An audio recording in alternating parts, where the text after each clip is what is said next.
बातमी देवेंद्र फडणवीस यांच्या वक्तव्याची मित्रपक्षांना सन्मानजनक जागा देणार असं देवेंद्र फडणवीस यांनी म्हटलंय। जागा वाटपाबाबत योग्य वेळेस माहिती देणार असं सुद्धा त्यांनी म्हटलंय।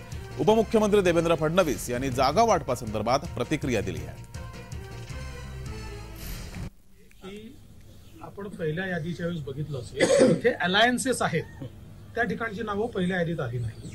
कारण अलायन्सेस मध्ये जे पक्ष सोबत अलायन्स मध्ये असतात त्यांच्यासोबत चर्चा करून करायचं असतं। पहिल्या यादीमध्ये जिथे फक्त भाजप लढतो असे स्टेट्स त्या ठिकाणी आलेले आहेत। आता अलायन्सेस वाले स्टेट येतील, तुम्ही काळजी करू नका, तुम्हाला योग्य वेळी सगळी माहिती मिळेल। योग्य वेळी सगळ्या प्रकारचे जे काही निर्णय आमचे होतील ते तुमच्यापर्यंत आम्ही पोहोचूच।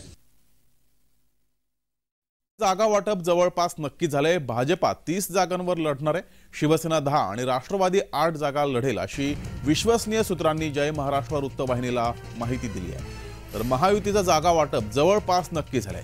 यामध्ये भाजपला 30, शिवसेना 10 आणि राष्ट्रवादीला 8 जागा मिळण्याची शक्यता आहे।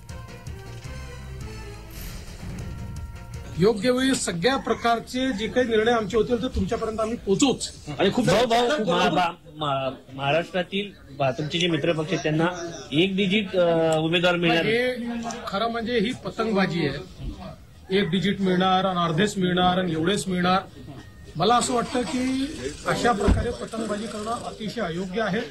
आमचे जे दोन्ही साथीदार आहेत यांना आम्ही योग्य सन्मान जो आहे त्या सन्मानाप्रमाणे त्यांना जागा आम्ही देऊ।